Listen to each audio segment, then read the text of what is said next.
A sad example of who once led our schools, an editorial by Jesse Akiki Joseph. Like many ordinary citizens, I have been following the national conversation about school violence and discipline. It is a serious issue because it affects our children, our teachers, and the future of our country.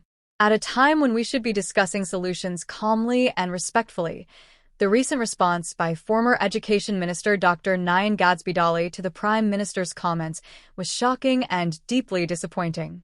As a regular member of the public, I expected that someone who once held the position of Minister of Education would approach the matter with maturity, intelligence, and some level of professionalism. Instead, what the nation saw was a stream of personal insults and crude remarks that had nothing to do with the issue being discussed. Frankly, it was embarrassing. This is the very person who once led our nation's schools. This is someone who had the responsibility of guiding teachers, shaping policies, and setting standards for how our young people should behave and communicate with one another. Yet when faced with a policy discussion, the response was not an argument, not a thoughtful critique, not even a respectful disagreement. It was simply bullying.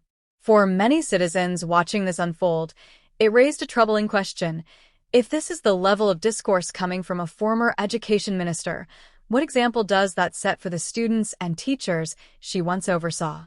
Our schools are constantly telling children to show respect, to debate ideas properly, and to avoid insulting others when they disagree. Teachers spend countless hours trying to instill these values in the classroom. But when a former national leader behaves in this way in public, it undermines those very lessons. To be blunt, the comments made by Dr. Gadsby did not demonstrate intelligence or leadership. They showed the behavior of someone who could not offer an argument and instead chose insults. It came across as empty, childish, and frankly, like the behavior of a bully. And perhaps that is the most disturbing part of all. If someone who once led our education system resorts to bullying language instead of thoughtful debate, it sends the wrong message to the country. It suggests that titles and positions do not necessarily come with wisdom, discipline, or respect for others. The issue of school violence deserves better than this kind of behavior. It deserves serious discussion and responsible leadership. Sadly, what the public witnessed instead was a perfect example of how far public discourse can fall when those who once held high office forget the values they were supposed to represent.